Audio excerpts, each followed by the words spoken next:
And we are live. What's up, y'all? Welcome to the Loreverse live podcast. It's your boy Stevie, joined by Dallas. How are you today, brother? What's going on? What's popping? Great day, man. Great day. Job on the line. Job's on the line. Great day, man. Right. All right. The show doesn't need Yeah, to know yeah. that. But I'm chilling, man. We have a good docket of topics that we're going to talk about today. Welcome, TikTok too. There's a lot to talk about, a lot to yap about. Um, I want to say this, man. One Piece live action peak, peak, Stop talking. peak, Stop talking. peak, Stop talking. peak. Stop talking. What I've heard from a lot of people, I haven't watched the anime in full, but I heard that a lot of people are saying the live action low key is better than the anime because the creator is taking stuff and changing things that shouldn't be changed. So shout out to the One Piece fam. The live action is amazing. I love it. I can't wait for season three. I know you're So rage baiting me, but let's it's get okay. it. I'm not gonna I'm fall not for it. rage baiting it. It's season two It's is just fire. rage bait. That's what that is. That's rage bait. You don't even That's watch One just the Piece, word. so Yeah, I don't watch One Piece because it's a terrible anime. yeah, that's why you should watch the live action because the live action is better. I don't like live action adaptations of animes. They're never really that good. Well, then you're lost. All right. So let's get started with the number one thing that's been happening today. Is that today we found out that John Stewart. This was reported by the Hollywood Reporter, a very official site, official company, official Hollywood insiders. They told us today that John Stewart, Green Lantern, will be in Superman Man of Tomorrow. Now, this is a really big deal, guys. This is a really big deal because in Superman Man of Tomorrow, there has been a lot of questions. The like we know that the villain is going to be Brainiac. We know that like a lot of the original cast from Superman 1 is coming back, but one of the biggest question was what other heroes are going to be in this. And I made a whole entire video on this months ago talking about how I thought that, Superman Man of Tomorrow is going to be basically like a mini Justice League movie. Like I really thought that, where I thought that like they were going to do a Captain America Civil War type of vibe where we're going to see a team of people. I thought we were going to see Superman, Wonder Woman, Flash, Batman, John Stewart, Green Lantern, Hawk Girl, and see the formation of the early Justice League team, leading us into the future, which I think is Brainiac and Lex Luthor fusing together, which makes them a Justice League threat, which makes us say, okay, now the Justice League needs to come in. We get Brave and the Bold after that. That ties us into the Justice League movie, and then we get a crazy, Avengers level Justice League film. And as much as that thought might be crazy, that might not happen. I do think it is amazing that we finally now know that John Stewart is going to be in this. Number one, because Brainiac is a intergalactic character. He goes to other planets in the universe and gains knowledge from them, puts them in little glass, tins and stuff like that. So I wonder if it's going to be set up to as like Green Lantern already saw that like some weird stuff was going on other planets, which led him to Earth to see what's going on. This also makes me wonder if we're going to see early plants of Brainiac in the Lantern show. Because as much as I hate the trailer, I do think that the show is it. I don't think the show is going to be entirely bad. I just think that the teaser sucks, and so I wonder if we are going to see plants, as I said, of Superman or of Man of Tomorrow in the Lantern show, and I do think we are going to see plants of that in the Supergirl movie as well, which is excuse me, which is a really good thing. So I am really excited. How do you feel about this? Um, I'm excited as well because, like you said, we thought it was going to be like a Justice League kind of introduction kind of film, and I don't want to just see Superman in another movie, if I'm being honest. Um, so I'm excited to see, and I want to see how Aaron Pierre does in like a movie. I want to see how he does as Green Lantern in general. But I do think, like you said, that we are going to see some Brainiac teasers in the show, which should be pretty good. Um, and I'm actually really excited for the Green Lantern show. I think it's going to be good. But I'm also excited to see Clayface. So that shows you where I'm at. Um, No rage, babe. but yeah. So I don't know. I'm really interested to see how Jason Pierre handles this role. Aaron Pierre, sorry. I mean, yeah, Aaron Pierre. I don't know why I said Jason Pierre. Aaron Pierre handles this role. Yeah, I think that Aaron Pierre has the potential to be like the biggest star for the DCU in general. I think he's a better actor than David Corn Sweat, anyways. So that's one. I also think that Aaron Pierre, I really want him to be a part of the Trinity of the DCU. I think he has the potential to be that. But even if he isn't, I do think like seeing a serious character with Superman, I think that makes, I just think it makes it special. You know what I'm saying? I think it makes Superman special. And like Supergirl is probably already in this anyway, most likely. So now we're going to see a lot of really good connectivity. And if you're bringing in like the intergalactic, side of Green Lantern, saying, yo, like I've seen this happen on other planets. As I said, it opens up the door for a lot. And, you know, there was a rumor that with the Lanterns trailer and the teaser that like there's a group of guys in the trailer and the rumor is that like these are white Martians. Um, I don't think they're called white Martians, but they're like they're like the color white. But that these Martian that they're actually Martians because in the Justice League animated first like two to three episodes, it was the Justice League fighting against a Martian alien invasion, which brings us John, Martian Manhunter. So Hmm. we might even possibly see the introduction of Martian Manhunter in the Lantern show if this issue or this could lead us into Martian Manhunter popping up and Superman Man of Tomorrow as well. So, and I've said this before. I think Man of Tomorrow will be the best Superman movie of all time. I think it will also be the best DC movie of all time, mostly because of this very reason. And I want to pull up this tweet and I'll pull it up in a second. But how do you feel Yeah. about Martian Manhunter? You know, possibly popping up and other characters popping up in Superman because I know you didn't like Superman 1, but I Hmm. do think that to make Superman better, he needs the Captain America treatment, which is like when you have a character that is very idealistic like a Superman or a Captain America. They work best with other characters to challenge them. That's why Civil Yeah. War is such a great film. Why? Because we see Vision challenging Captain America. We see Sam challenging Tony Stark and and Rhodey. You know what I mean? So what how do you like what strengths do you see coming from adding a John Stewart into Superman, even from that point of view? Given that like Superman does have limitations as a character when it comes to interactions and stuff like that. So I don't see John Stewart challenging him as much, if I'm being honest.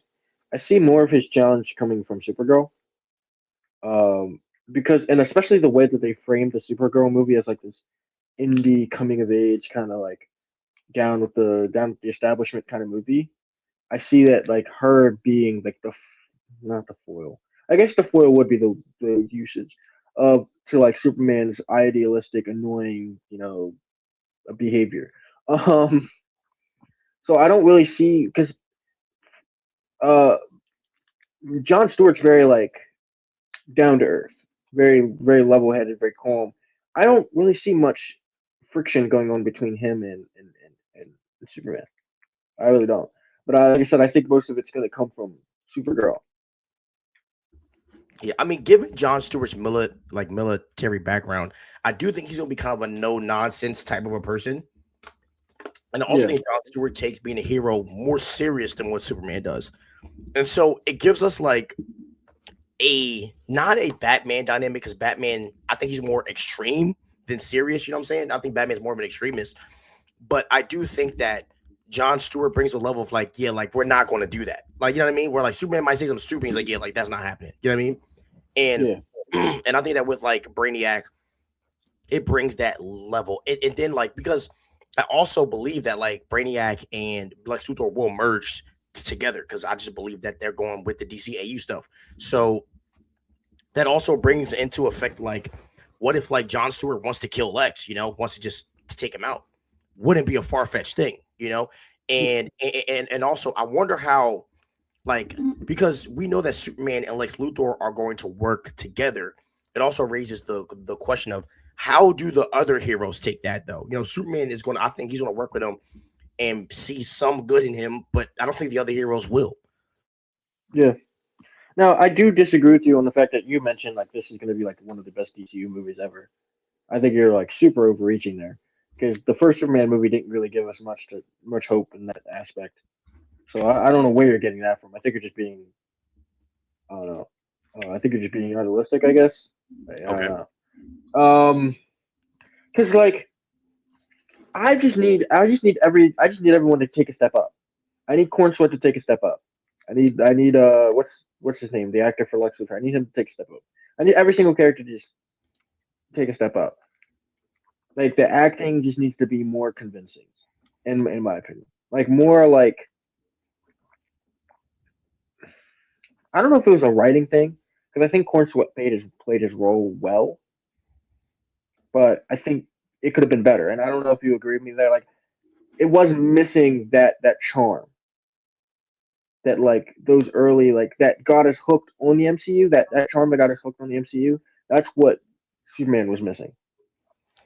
Well, we have a next topic talking about Superman, and that bleeds into our next topic where I realized something about Superman that made me like it a little bit more.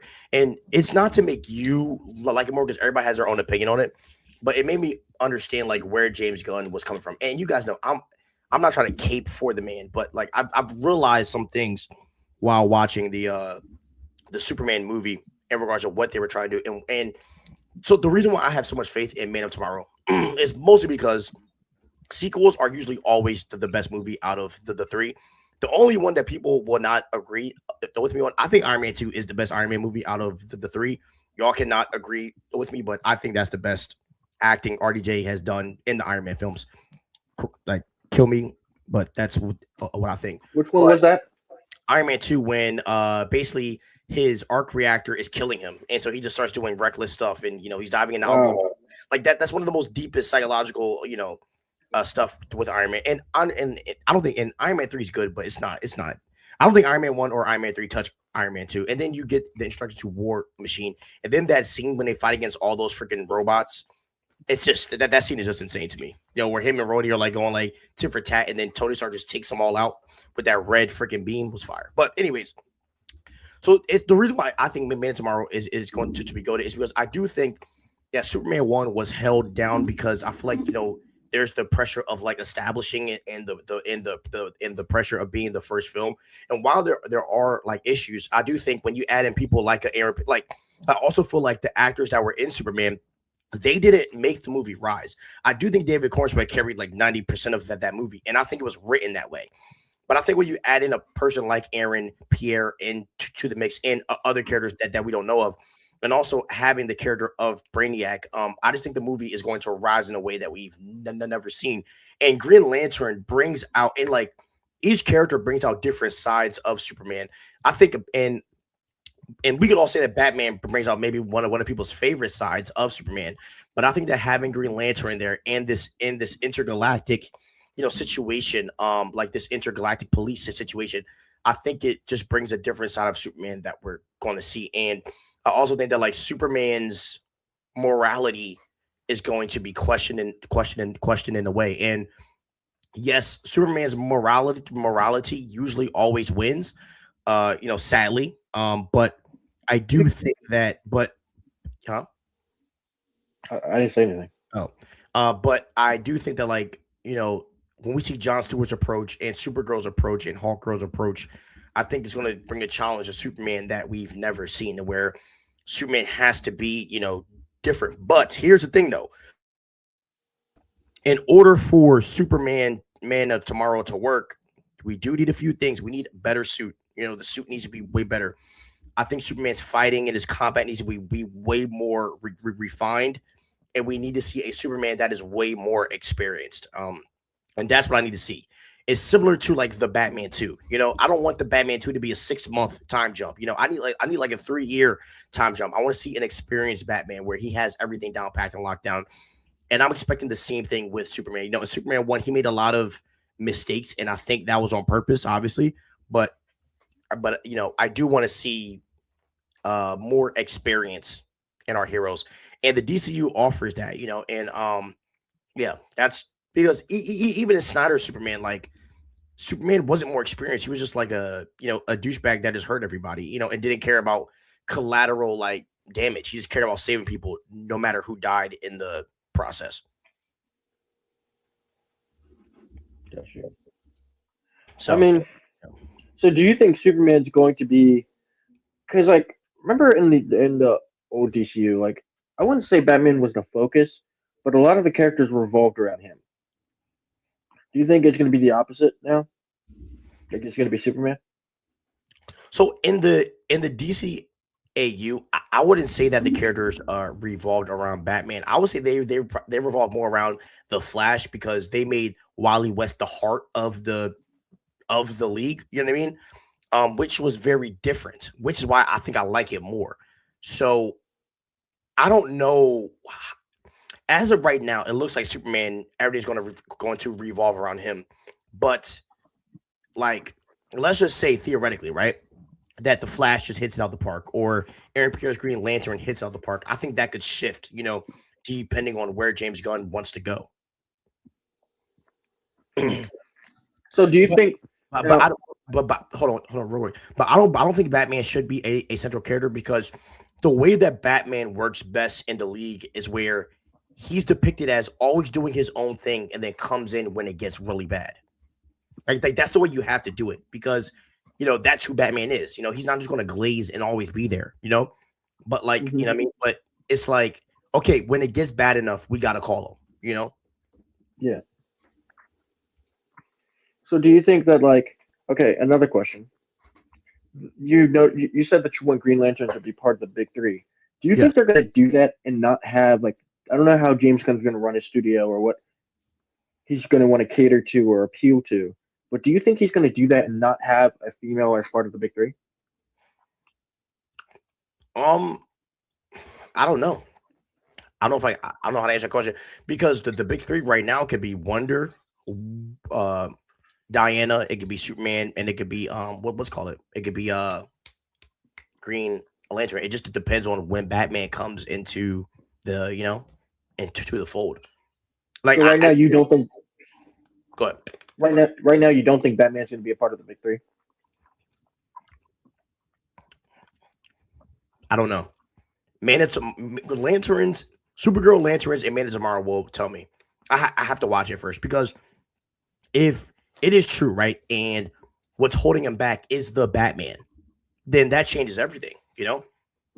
Because in my opinion, I would like prioritize the Bat family. Like I would have did a situation where like Dick Grayson is Batman for right now, or like I would make Nightwing and the Bat family go against Clayface, in the Clayface movie. You know what I mean? Like I feel like there were other ways that you could involve the like Batman without Batman, because his family is so extensive and powerful. So Hmm. who know? I just don't know what they're going to do. And I can see a situation where like Robin pops up in. Well, honestly not, but I wish that there was a situation where Robin popped up in like Clayface. You know what I mean? And instead of like Batman, if James Gunn can't pull that off, but it seems like he's Wasn't not. there news that he might pop up? Wasn't that part of like a rumor? The rumor that came out 2 days ago was that he's not going to be in Clayface. Mm. Batman. So who's gonna be not Batman? Robin. There was this Bane and Deathstroke movie that was in development, and the rumor was that Nightwing and Robin were going to be the main people going against them because Deathstroke and Nightwing have beef since he was a Robin in Teen Titans, and Bane. I And mean, which Robin? uh, what's his name? Damien.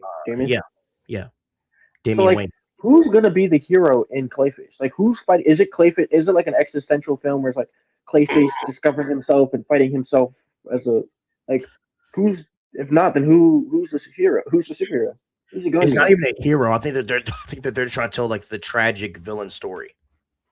His story is tragic. I just don't think it's worth a movie. Uh, It's not a bad story. Like, and that's I don't think the movie's going to be bad, bro. It's just going to feel like something's missing. You know what I mean? Like that. That's how it's going to feel. Because when I watch like Venom, when I watched all those other Spider-Man movies that didn't have Spider-Man, you could feel the absence of Spider-Man. And Yeah. that's what I think we're going to get from that's what I think we're going to get in Clayface is we're going to feel the absence of Batman out there. And if you feel the absence, then what's the point of doing the movie? You know what I mean? Hmm. I'd rather wait Yeah. until 2029 to get the Batman movie rather than deal with like the absence of Batman not being in Clayface. But the movie's being put out. And honestly, bro, I might not even watch it. I'm going to be honest with you. Like Dang, bro. When is it? When does it come out? during Halloween. Oh, we gotta watch it, bro. We Yeah. have to. I mean, knowing me, I probably will go and watch it, but who knows? But yeah, John Stewart being the Superman Man tomorrow is a W. I wanted to pull up some reactions because I know you guys enjoyed when I was crashing out about what people were saying. So let's pull up the tweet. So this person here said, "I think interconnected universes are far more fun when crossovers are infrequent."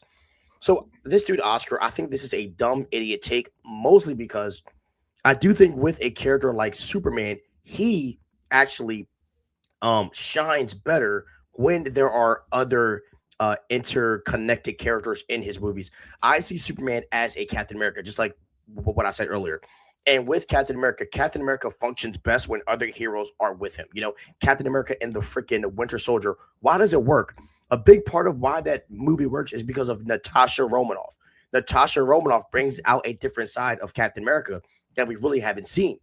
Captain America Civil War, the whole entire Avengers roster, minus Thor and the Hulk, they bring out a different side of Cap, and we see Cap turn on everyone to save Buck, and then we find out that Tony Stark, and all that, but like Captain America Civil War works because there's other characters, and I think with Superman, you have to have the same approach. Superman's still going to be the star of this movie, but other characters bring out different sides of him and challenge him in different ways. And I'm just saying, if you did a Superman 2 movie with just him and Lex, I don't think it works that well because we already saw like we already know what their dynamic is. But when you add a John Stewart, when you add possibly Flash or other characters into the fold, it makes the experience way better. How do you feel about this tweet? I can't really read it. I'm not gonna lie to you.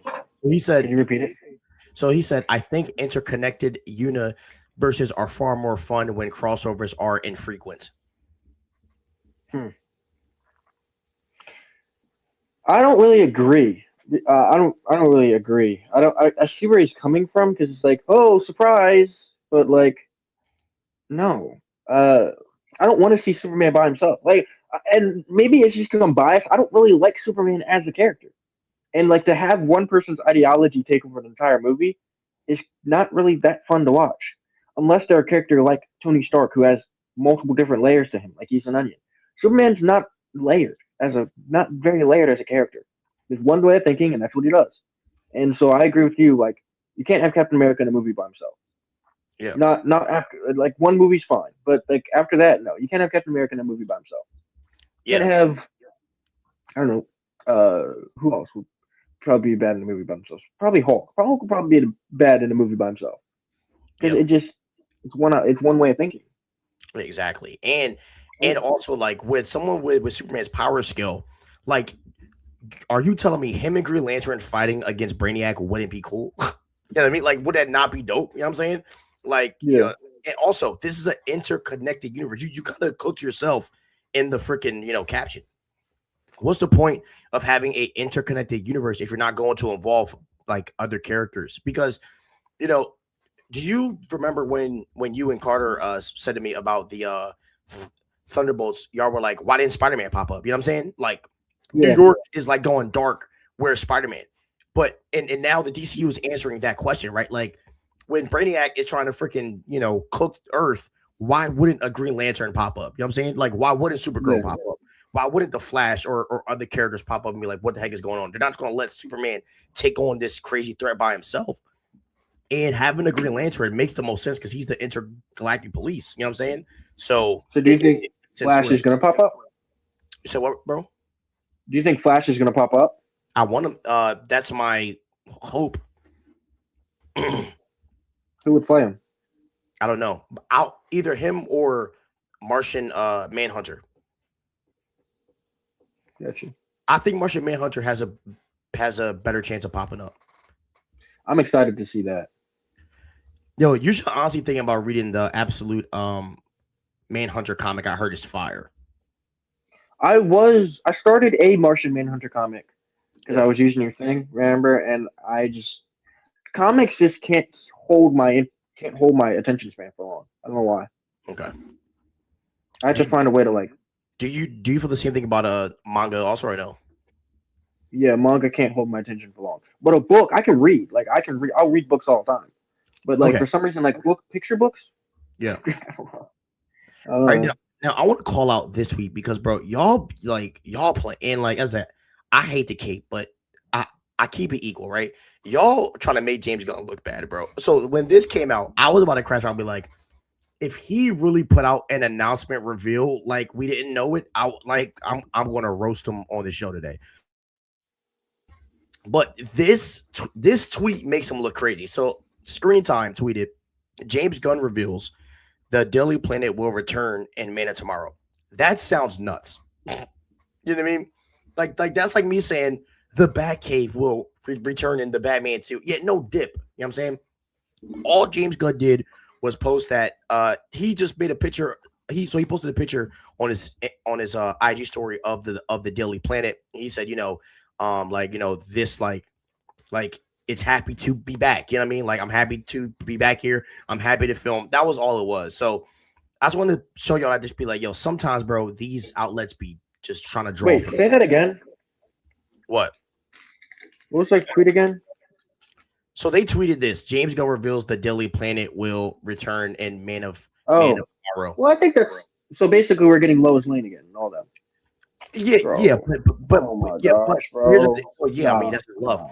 But thing is, no, number one, that's not in an announcement because we all know the Daily Planet is going to be back, and all it was James Gunn just posting on his IG story the Daily Planet. He's like, I'm happy to be back to film. That was all it was. You know what I'm saying?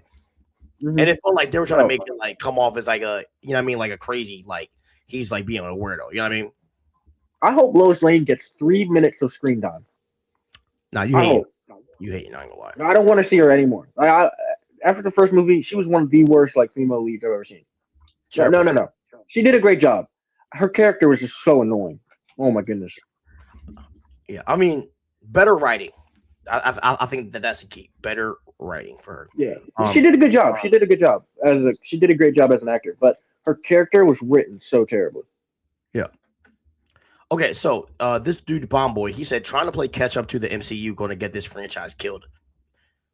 I so I want to say this. What makes you think that the MCU is a bad blueprint to follow? And like that's the only blueprint of a connected universe that we have in the history of movies.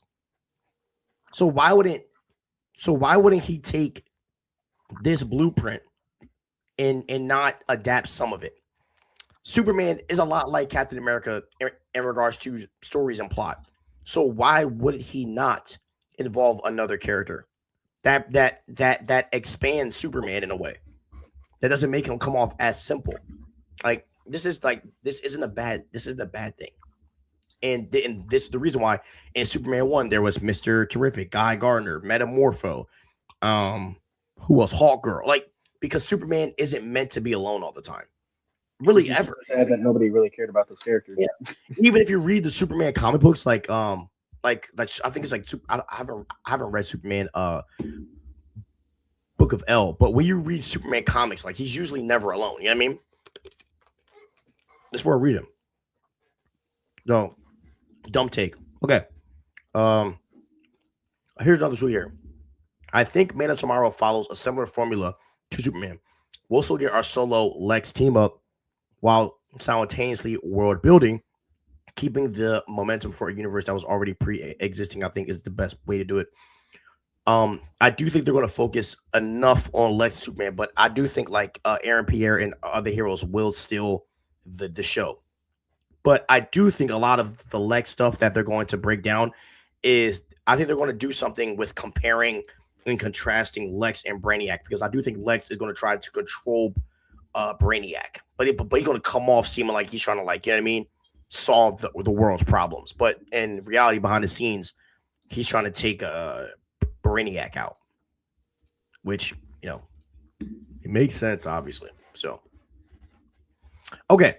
Now let's read some chats here on TikTok. Did you hear the rumors of about the brand new day trailer dropping next week? Yes, I did hear the rumors about the Spider-Man brand new day trailer dropping next week. I didn't believe it until Soups went and said it. So next week is gonna be a big week for us as fans, and we will be live streaming whatever day it goes out, or at least I will.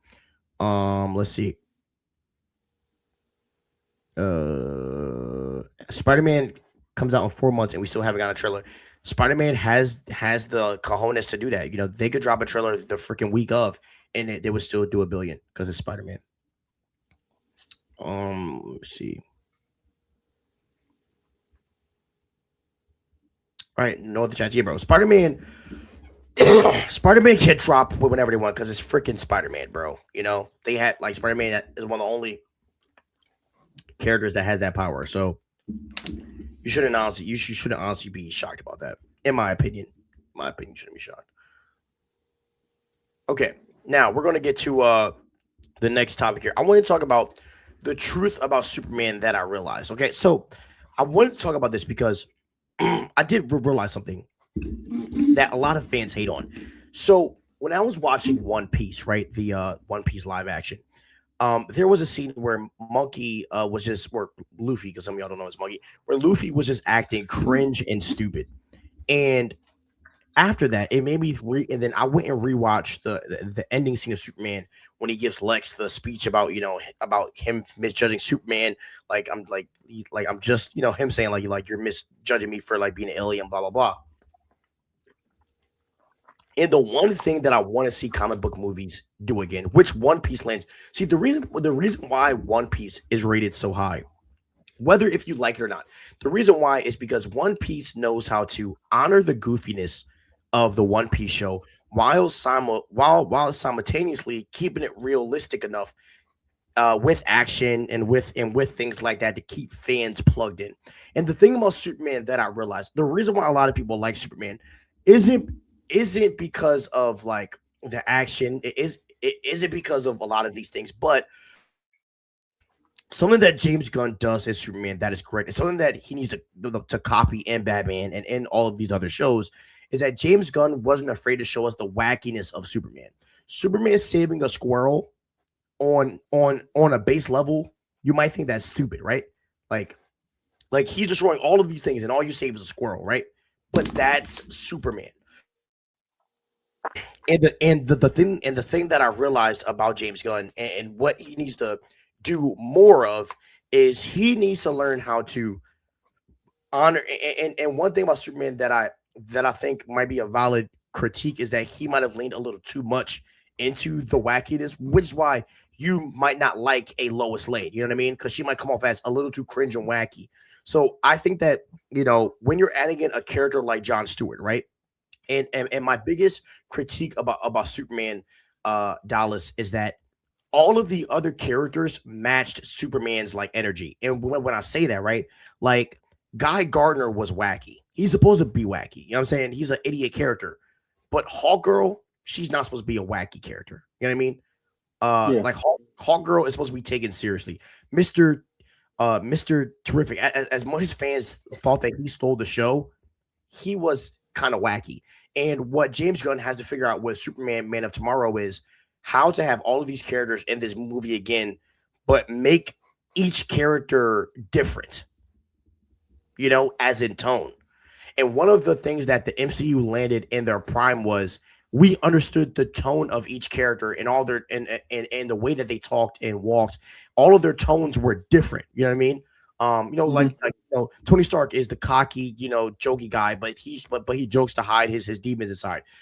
Bruce Banner is like he's like always about to crash out, but like there's always something off about him. You know what I mean?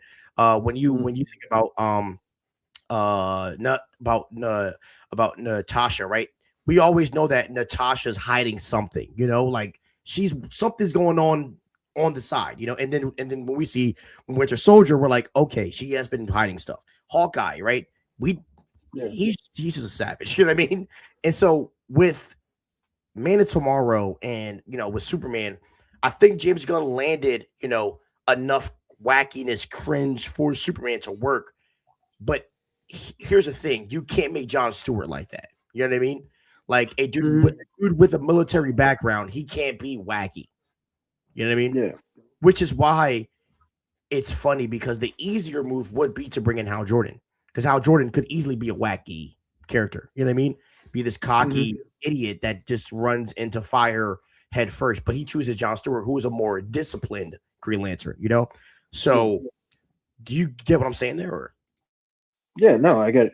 I get what you're saying. And now that she said it, I do kind of realize it because even the scene that one of the scenes that interested me the most was when they all got in the Mr. Terrific's van when with the head of the Daily Planet, and they're like waddling, and he's a big dude, so he's like waddling along, looking all jolly and everything, as the world's ending. And I'm just like, what am I watching? yeah, That was just one of those things that was like, ew. yeah, So yeah, I definitely realize what you're saying, 100%, 100%. and I do think I know I would have preferred to see Hal Jordan, personally. I just like him a lot better. Like the scene in the animated where he's like, "I got this, guys," and he goes to, like fight Darkseid, and he gets like backhanded and like stomped. Like Yeah, that is one Dark of the Side just funniest scenes smacked of him, all yeah, time. Yeah, but I that would is have preferred to see Alfred. You said what? no, no. Go ahead. I would have preferred to see Alfred. I think he would have matched the current vibe of the MCU more. But I want to see how James Gunn does balance the seriousness of Stewart, or if he even chooses to go with a serious Stewart. I don't see how else he would do it. Same for when he Exactly. brings on Cyborg. Cyborg's always some moody, I grumpy, hate serious Cyborg. bum. The same, bro. Yeah, he's I don't always want to see. I don't want to see Cyborg. yeah. Well, I really I don't. hope that like for some reason Cyborg has become like a founding Justice League member, and let's just hope that that stays in the dirt. I can't. I think Cyborg sucks. I'm not gonna lie. I think he's a terrible character. So keep Cyborg in the back. I could care less about him. But not that's fire though. Honestly, Like, I'd rather see Blue Beetle than Cyborg. dude, I wouldn't even mind if like and shout out to K Talks. He said this that was very interesting. What he thinks they're going to do is that John Stewart is going to be the main Green Lantern for this era. The big event will be the parallax story where Hal Jordan turns evil, and then we'll go into Rebirth where Hal Jordan will then be the main Green Lantern of the DCU, which then leads into the Jeff Johns Green Lantern era, which is the best era of Green Lanterns of all time. I just did a whole video on it, just dropped it on YouTube earlier today. But the Jeff Johns era is the best era of all time, and that's what. So and after Kay said that, I said that makes sense. That would be a fire plan. So then we get a John Stewart era, and then we have two active Green Lanterns, that could cycle on and off of the league, or we could have two of them on the league at the same time. Now that's if the DCU can last that long. Yeah, let's hope, right? And like this is why I tell you, the DCU has way more weapons than anybody else when it comes to these like franchises. Like the DCU, bro, they could really cook with what they have. James Gunn Well, just has to lock in. I think Marvel has a lot of weapons too. There's so many different Avengers teams. There's so many different teams in Marvel. Yeah, They just choose to stick with the same one. but they aren't as epic though. I like because what DC has that Marvel does not is that their sidekicks could easily be are easily as big as Marvel's A-listers. Yeah, yeah, Like bro, the whole entire Bat family, like Nightwing, Robin, uh Batgirl, all of them, bro. You could argue that they're just as big as some of these A-listers that they have. yeah. You know what I mean? Yeah, and then if you take Superboy, like, come on, like it's just like they're like the freaking sidekick, and that's where Marvel kind of hurts, because they don't have really a lot of good sidekicks. They don't. I mean, think about it. Who's Iron Man's sidekick? Exactly, but where Marvel cooks better than DC is Marvel doesn't have better sidekicks, but they have better alternate versions of characters. So like, so like the Marvel might not have a Nightwing, but they have a Supreme Iron Man. Where basically the I'm suit not is gonna lie. fused in his body. Like so. It's like they have that, but in a different form. I don't think any of them are beating Batman. Who asked? But Yeah, but just then, me. but now that we got the absolute, universe, everything's That's all changed. kind of going down the drain. Yeah, Huh? we need to see an absolute universe. If they Wait, were wait, smart, they would just do the. wait. You said it's going down the tank? I said that theory is going down the drain. No, it's not. That, no, I'm saying that that Marvel has these better alternate universes Oh because the yeah, absolute universe is Loki just blown up. And if they were smart, Loki, they would just do the absolute universe. dude, Absolute Batman is Like selling hella units right now. an absolute Batman show would feed generations, bro. Yeah, but A they gotta DCKO show? finish this story. Yeah, and DCKL had ended, bro. It was so fire, bro. Who won? Technically, Superman won, but it's like a temporary win, if that makes sense.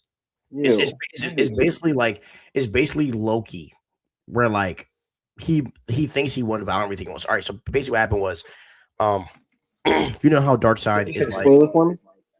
you're not even gonna read it, bro. So you know how Darkseid has, you know how like Darkseid's main thing, whole thing is like the Omega. You know what I'm saying? Yeah. Now he harnesses the Omega power. Well, Superman harnessed the Alpha power, and so basically, you have two gods where you have Darkseid's world, which is the absolute you, and you have Superman's world, which is like the main DC continuity line. And basically, they're building up for these two to like collide against each other, like eventually. And basically, Darkseid was like we'll be back. You know what I mean? Like Mhm. basically like I don't even need to worry about y'all because I have my own universe going on. But right now, Superman is a god, so he's kind of like who knows where he is. And so now the Justice League is trying to find him, but I don't think they can because he's God. Like you know what I mean? Bro is like legit like God. So But I thought the whole Justice League didn't like Batman die? you said what?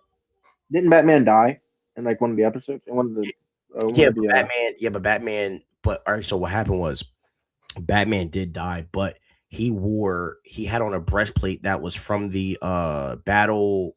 I forget. It came from Darkseid's planet, and so he used that to send him to another reality if he died. But the bro. thing is that but the thing is that like the KO system tracked him. So KO, so basically like the Omega God thing was like, hey, like you can get your way back here, but you have to go through all these realities and you have to basically like figure this out. And basically all the realities that he went through were different realities of like the Bat family taking his spot. So we saw Nightwing. So Nightwing's world was him where like he made Batman a universal thing. So there were like hundreds of Batman all around the world, and then he made Batman like a worldwide operation. The second one was uh Red Hood, basically where Arkham took over Gotham. So he Mhm. basically made everybody evacuate, but he stayed as the Batman of like this Arkham version of Gotham. Bro, And that's then, cold, bro. bro, if you that comic is nuts. And then with Damian Wayne's, Bruce Wayne is he's a grandfather, and Damian Wayne is Batman, but he has a son. And so Batman has a grandkid, and the son's name, Damian's son name is Alfred, and he's so but then he works his way back to DC into the DCKL fight because it was like the absolute big three versus the mainline DC uh big three. And then Lex Luthor backstabs him in the end to win. But then Doomsday uh basically resurrects him. He gives him like his blood. His I don't even know, I forget how to explain it, but like basically like Doom's like it's a lot to explain, but basically Superman becomes a god basically and comes back and kills Lex, and then he gets the alpha power, but then him and Darkseid battle throughout like time and space. So basically, Superman is going back in time to the beginning of time to try to like redo the whole entire Big Bang, so Darkseid can't like intervene. But then Darkseid will find them, and then they would fight. It's insane, bro. It's really crazy. That's really whack. Okay. It's not whack, bro. Like Not and better than like Chainsaw Man, but in story, bro. It's super cool. It's super cool. So I would like rather have Superman do it than Batman. You know what I mean? So yeah, it was super dope. So all right, now next topic here. We're talking about how Captain America's flaw doomed the multiverse. Okay, we got a few yab sessions today. Okay, so let's talk about this. So, Age of Ultron. We see that Ultron says to Captain America, "You are God's righteous man." And when I first heard this, guys, I thought this was a compliment. I thought they were. I thought he was always complimenting Steve Rogers on being God's, righteous man. But what I learned is that Ultron was actually insulting him. And when you actually watch the MCU movies from the perspective of Steve being a selfish douche, it changes your whole entire mindset on Captain America himself. So, guys, let me just tell you this, right? Think about this, right? Steve Rogers always has the premise of him wanting to save everybody. But the reality is, Steve Rogers is usually doing a lot of things for himself. Here is an example. In Captain America Winter Soldier, Captain America learns that Bucky killed Tony's parents. A lot of people don't know that he found that out that early. And mind you, so we have a whole entire Avengers movie where Steve knew that Bucky killed Tony's parents, and he could have told Tony at this time. So by the time Tony meets up with Bucky, the blow would soften. You know what I'm saying? And Tony might still want to run the fade still, but it's not as bad as it was in Civil War when he finds out right there. You know what I mean? Um, so and after Iron Man runs the fade with Captain America and Bucky, Steve Rogers writes Tony Stark a letter, and what he told Tony Stark was he tells him, and I'm paraphrasing, he told Tony Stark that he was sorry for not telling him, and his exact lines were this: Steve Rogers said, I always thought that I was saving you by not telling you that Bucky killed your parents. Hear this, Dallas. He said, but I was actually saving myself. And Yeah, that right there is Steve Rogers to a T. Steve Rogers, most of the time, thinks that he's always saving people, but the reality is he's also saving himself. Here's another thing. Ultron also calls out the fact that Captain America lives for war. So think about the vision that Scarlet Witch sends Captain America on.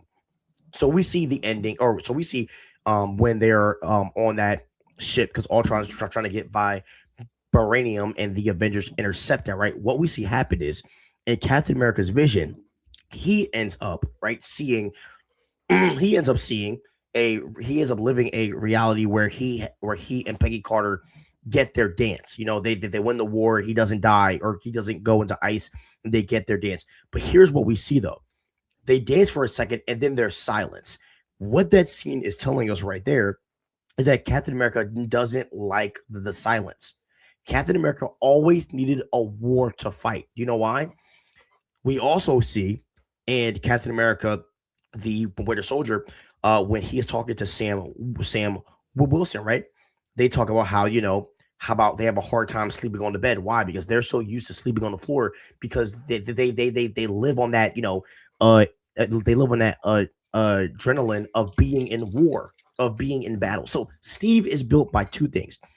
His he has this he has such a need to be the higher power, right? Because we even see in Civil War where they are met with the Sokovia Accords, and Steve says, right, our greatest hands are our own.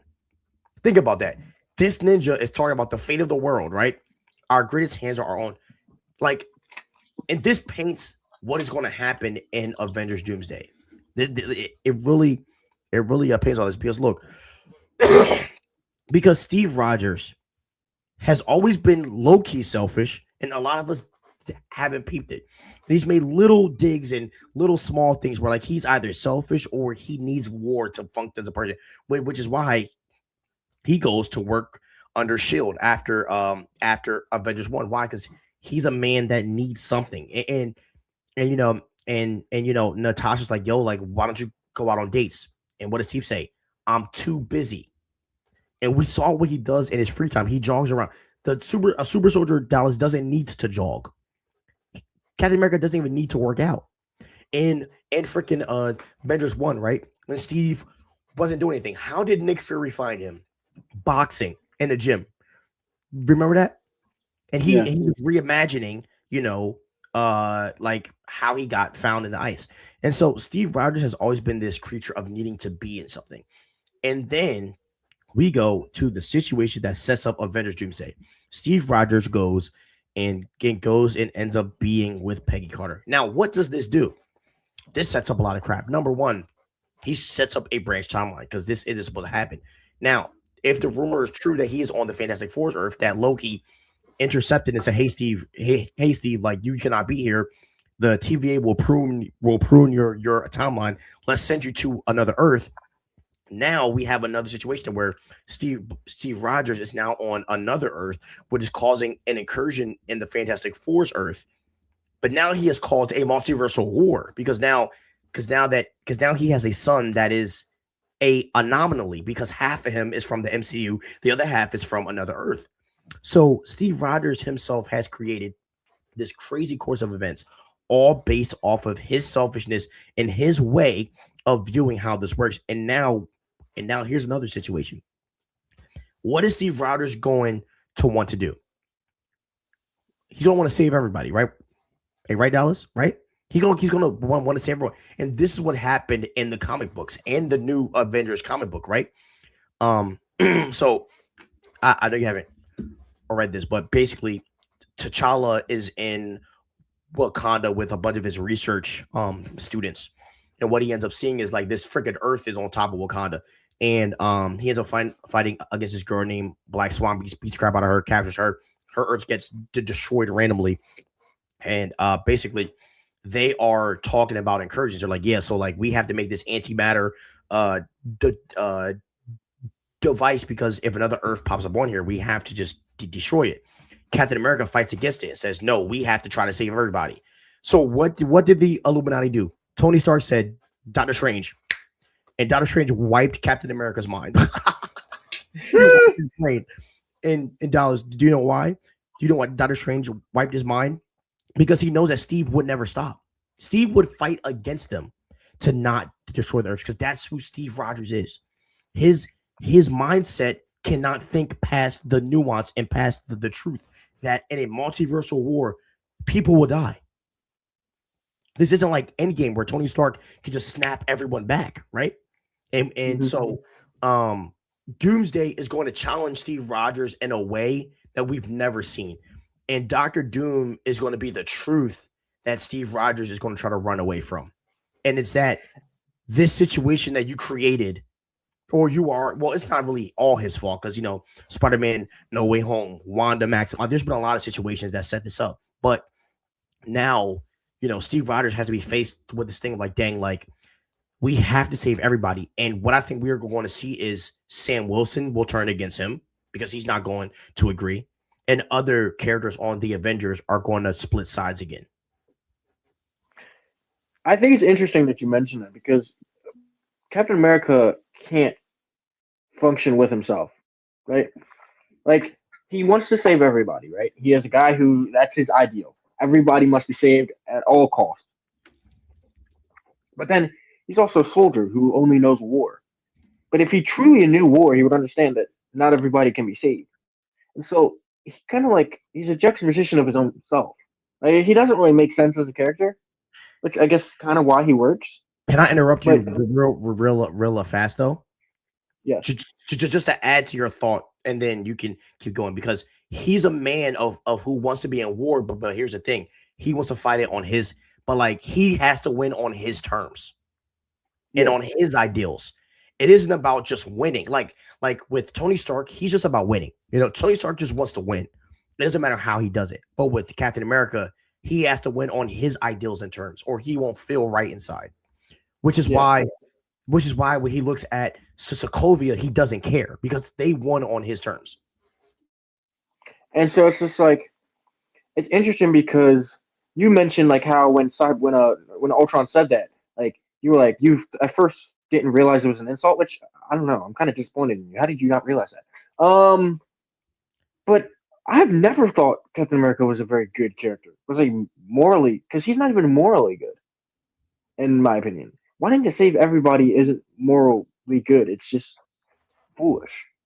Um, it's just a lack of being able to see in between the lines and read at the situation around you. Um, and to be like, and when you said when you watch it and watch it through the lens of Captain America as a selfish douche, you don't even have to watch it through the lens of it because that's how he is. Like there is no lens. That's just who he is. And I don't think the MCU really tries to hide it. I think we get just so distracted by like the all American goodness of Captain America, the guy who tells people to stop swearing and then proceeds to swear, the guy who tells people to do it his way, but his way leads them into more trouble than before. That who Captain America is. I just don't. I think he's a well written character, but I don't think he's good per Yeah, se. I think and he's just as flawed as Tony, if not more.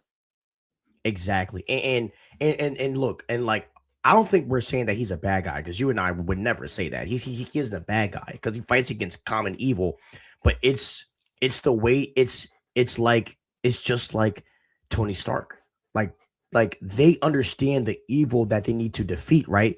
But it's the way that they go about it that kills it. Because like even the whole Bucky situation, like it doesn't matter what team you're on. If Captain America is a righteous person, he would have went about this whole thing a different way, rather Yeah. than trying to punch his way through it. You know what I mean? Like that was not the way to go about it. Regardless of if you're Team Cap or Team Iron Man. Because as much as I love Iron Man, I don't agree with the Accords. I don't. You know what I mean?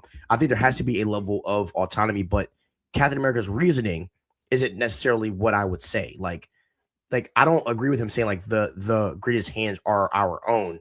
It's like when there's a common evil, you fight against that common evil. And the Avengers are for the extraterrestrial, and the events that like humans can't solve, like a Hmm. crossbones or like a Ultron, like a Loki, you know what I mean? Um, so yeah, but and I want to commend the Russos and the McFeelys and Kevin Feige on how they are setting this up because you are right. Captain America is a really well written character, and the way that they like, as I said, like when you don't view it this way, you can really see how they hide his flaws. You know what I mean? And Hmm. and even in Civil War, like a lot of people thought that Steve was right, and I think that in Doomsday, it's gonna kind of be put on full display Steve's flaws. You know what I mean? Um, Yeah. like And and sorry, go ahead. like him fighting against Iron Man when first of all Iron Man was trying to run the ones with he should have let them like he already had did enough. To double team Iron Man and practically beat him within an inch of his life is insane to me. That is what that scene like I will never forgive Captain America for that. Ever. Yeah, bro. Well, Because bro crashed out. Like he really crashed out. yeah. And it's Yeah, just like how are you gonna stand on this moral high horse and then insert yourself into the situation that you are the one that muddied. Like you are the one that did this. yeah, And then proceed to like not even let the guy have the dignity of a one on one. You're gonna jump him. yeah. I If you're do. supposed to be like this morally I righteous character. yeah. Now I will say a part of that I think is because he knew how far Tony was trying to go, and I do think a part of it was Steve trying to stop Tony from going there, and but Steve did lose himself because as you see, right, like there was a part where he was about to smash his whole entire neck with the shield. And you see Yeah. Tony do this in full fear, and then he takes out the two. So I do think a part like at first when they were fighting, it was restraint. But when Steve figured out that Tony was trying to kill, like, let's be honest, Tony was trying to kill them both, like in true fury. And I think that like Steve just crashed out, bro. And he just when bro said I could do this all day, bro was not lying. You know what I mean? He beat the crap Yeah. out of the crap out of Tony. So I do think there's like I don't want to say justification, but I don't think that like it was pure like I want to kill you at first. Like you could tell Now Cat was just trying to like him and Buck were just trying to restrain him, but Tony was fighting to kill. And now in like Enraged Tony, Loki, he would have killed Bucky and he might have killed Cap. if he Well, I don't had know if Cap's gonna die, if but I he know had he was definitely the gonna kill war Bucky. suit, bro, if he had the Infinity War suit, they're both dead. Yeah, like he's Like, murking them both. Well, I don't think Cap. That's the thing. I just don't think. I think Cap's just not gonna die. Like he's gonna be like severely injured. But I don't think he's gonna die. No, he's murking. He's murking. He's murking Bucky. and that's what makes Captain America a better character than Superman because he has like the will of a Hal Jordan, but the moral compass of a Superman. You know what I mean? And Cap's like willpower is what kind of like aids him on, like as a hero to beat like really like to beat characters that he should lose to. You know what I mean? And that's what makes him different from like Bucky and U.S. Agent, the guy that we saw in Thunderbolts. And none of those got and like what did they say in Captain America 1, right? Like the serum only enhances who you are. Steve has always had a strong will, and his will might be more powerful than the actual serum itself. Like, you know what I mean? I think that's what makes Captain America great because US Agent has a stronger dosage of the serum than Cap. But Steve's will is like unfreaking like it's like a house, it's like just like a house, bro. It's like unlimited. Do you think we're gonna see U.S. Agent Yes. in the next movie? Yes, we Oh, okay, cool, cool. a photo got leaked of him in on a ship with Falcon and the Thing and I forget who else it was. But That's I don't think they're unfortunate. gonna have like big roles though. Good.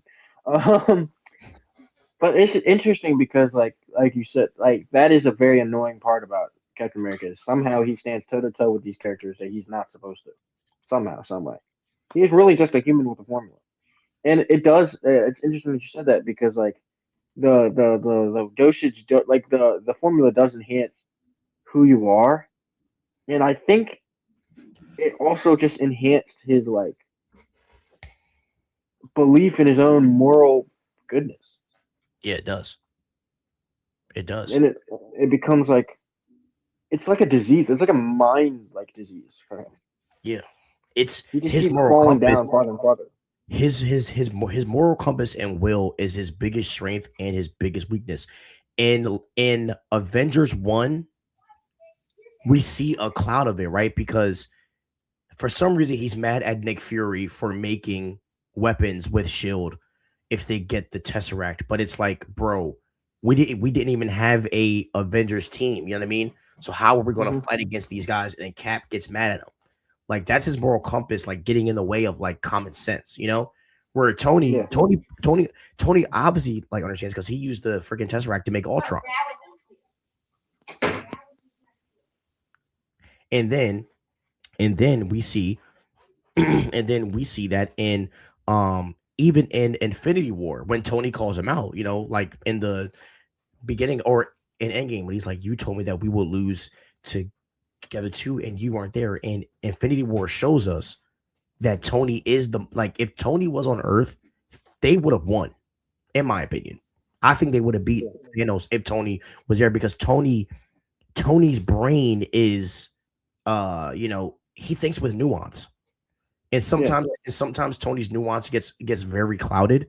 That's why you have the team because Thor adds something there, you know what I mean? And I feel like everybody adds to it to give like a nuanced take, but like, you know, Tony or like Steve needs a Tony. You know what I mean? yeah, Tony keeps Steve grounded to not idolize his morals. And Tony needs Steve because Tony sometimes forgets about his moral high ground, or he like forgets about his morals at times because he only sees the mission. You know what I mean? hmm And that's what Tony's like. So if your That's life depended on somebody, who are you picking, Cap or Iron Man? Are you picking Steve or Tony? Your life in the balance. let me see. Matter of fact, your family's life in the balance. Wait, well, the question is who is the bad guy? Like an alien or like who's the bad guy? Doesn't matter. I will go with Tony probably because Tony will like equip me with like my own armor and stuff. He would like really like look out for me in a way. And Tony has like just a bunch of like Tony's just like that. Steve would get me killed. Everyone that's fought with Steve has like gotten hurt. Bucky fell off a freaking train. Like I'm good, bro. Like I'm good. Yo, yo, everyone is supposed to be. The only time Steve ever went against his own moral compass is when he went back with Peggy. Yeah. And what's the That, hilarious thing? And the only time he does, this dude ruins the multiverse. I was gonna say, either way, bro, just be making bad. Bro, just be making mistakes, bro. The thing about Captain America is he's not good at preventing mistakes. He's good at like solving the issue. Yeah. Eventually, he'll Through get Steve. around to it. But he just causes issue after issue. Yeah. You know, and as I and Infinity War and Endgame works because it's not entirely his fault. You know what I mean? Tony should have Yeah. called Steve too. Like Tony was dumb for not calling Steve. You know what I mean? So you know, they both play a part, which is why Tony comes off as kind of stupid for like blaming Steve for everything. It's like, bro, you didn't like you also didn't show up. You know, when Steve when like when you should have called. Like he gave you the phone. Okay, next next topic here. Okay, oh, don't tell me I forgot that. Oh, here we go. Okay, we got to be honest, bro. The Dark Knight suit is one of the worst suits ever. Do you agree?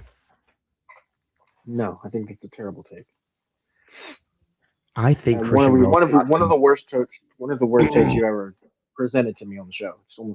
Okay, what It's almost about insulting Christian to your Bale's own intelligence. costume? What about Christian Bale's costume makes you glaze this hard? I'm not glazing it. This is not So, one of the worst. what do you like about this costume? This is orderly. Huh? It's just orderly. It just looks clean. It's a The very belt clean sucks. costume. The whole suit looks like hockey pads. The emblem, you can't even see the bat emblem. The only good thing is the cow. I think the cow is goaded, but that's about it. The belt is fire. What are you talking about? The belt's terrible. The belt has that poopy freaking gold. I'm not a big fan of the belt at all. And then what they try to do is they try to do this corny, ugly rebirth color. I'm not a big fan of that either. So Sorry, I got interrupted. No. What are you? Why? Like you said it's one of the worst suits. it is. This is very clearly one of the best suits they've No, done. Michael Keaton's suit is better. Val Kilmer's suit is better. Uh, Robert Pattinson's suit is I'm gonna look better. up each suit Ben separately. Affleck's suit is Michael better. Keaton Batman. L take. I remember that one specifically. Michael Keaton Batman. Ew. Nah, it's way better. Ew. Michael Val Keaton Batman suit. Val Kilmer's Michael suit is Keaton Batman better. suit is actually horrific. It's worse than the Superman suit. No, it's not. Val Kilmer's suit is better. Also, Yeah, type in him. this is rage bait. This is rage bait, and I'm not gonna fall for it because I know you're rage baiting me. I'm not. I'm serious. Val Kilmer's Batman suit. It's not bad, but it's also not very good It's either. better. George Clooney's It looks suit. like he's wearing latex. It looks like he's wearing George like a Clooney. BDSM outfit. Okay, George Clooney's suit. Type that in. That also is better.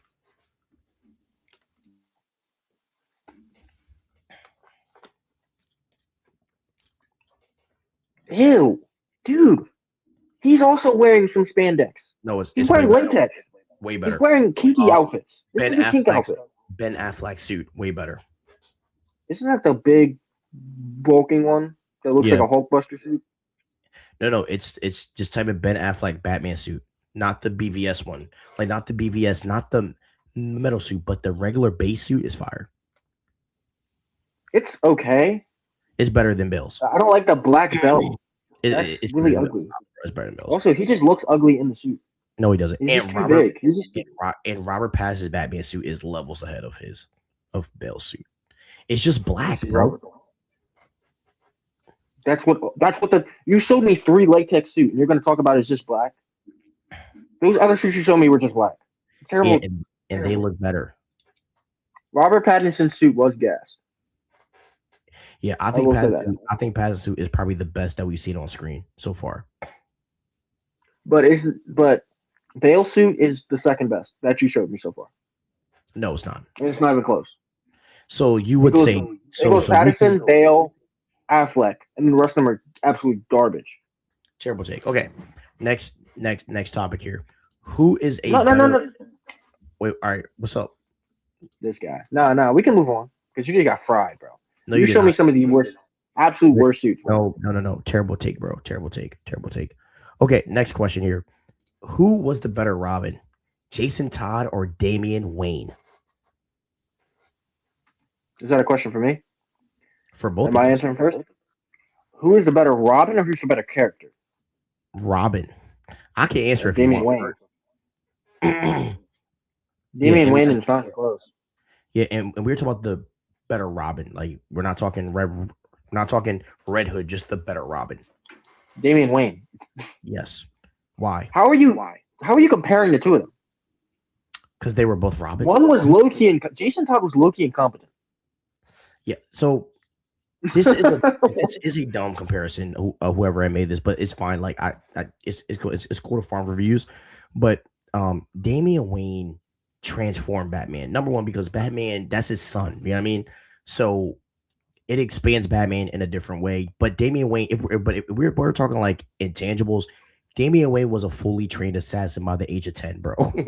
Like, bro, what are we Yeah, talking about? Training weaponry, technology, and everything. He was a trained killer by 10. He also has the genes of Talia al Ghul, a legend, and the genes of Batman. You know what I mean? He also accomplished more as Robin in a year more than what Jason Todd did in his 2 years of being Robin. Jason Todd was a stupid hothead. Wow, Damian Wayne was a hothead. He wasn't a stupid hothead. So he that was the is most really. he was the most equipped Robin ever. But he's not the best Robin, obviously. But he's like he's up there. I mean, Jason Todd's probably one of the worst. He is well. Robin, There was a he is girl the worst. called Robin and she sucks. But yeah, he's like second worst. The fact that you don't even know her name tells me everything I need to know. I can't remember her all the top of my head. I don't even see her anywhere. But um Girl Robin. I'm gonna yeah, what look was it her up. name? I think it Girl was like Robin. Cassandra or Cassie, something like Ew. Girl Robin. DC. that. And she got fired too as Robin. Carrie Kelly. Yeah, yeah, Carrie Kelly. Ew. Yo, low key. Low key. Never mind. She was probably the best Robin we ever had. Elray, babe. I'm looking I at her mean, right look, now. and everybody tries to glaze. Look, let's just say while we're here, Dick Grayson is the best Robin. Dick is the best Robin. Period, bro. Um, Tim Drake doesn't hold a candle to Dick as Robin, bro. Dick Grayson is goaded as Robin. So if y'all want to start that, miss me with all that, bro. I'm not gonna lie. Being named Dick is just terrible. Being named Dick is Well, just his real terrible. name is Richard, but you get what I'm saying. Yeah, so just go with Richard. Why would you Yeah. choose to let people call you Dick? But back in the day, the nickname for Richard is Dick. So that's why we Yeah. call him Dick I don't know Grayson. who came up with that. That is such a bad nickname. Anyway, nah, Damian Wayne's probably the best. Oh wait, there was two Girl Robins, bro. Who? So no, there was three. There Who? was Dick. Okay, there's Dick Grayson. There's Dick Grayson is not a girl. no. I'm saying I'm naming all the Robins. There's Dick Grayson. There's whoever that is. There's Carrie Kelly. Oh, Jason. There's Dick Grayson, Jason Todd, Carrie Kelly, Tim Drake, Stephanie Brown, Damian Wayne, and Helena Wayne. Who is Helena Wayne? Is that his daughter? Helena Wayne or Helena? I don't know how to say it. Bro, that is Huntress, bro. She's Well, they're showing her as Robin, so apparently she must have had a small like stint as Robin. And then yeah, she was Stephanie Robin. Brown. She actually looks cool too. I'm not gonna lie. Yeah, she does. And then Stephanie Brown. That's Robin. Who is that?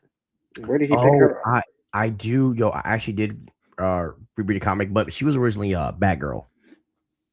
Ah, Yeah, she was Batgirl, and she was another character. I actually have a comic book cover over here with Stephanie Brown. Her and Robin is right there. By the way, so shout out to Stephanie Brown. Okay, so is she next. fired? I think she did die. Yeah, Damn. yeah. I don't think she sold well. All right, next question. Who is the best animated Wally West?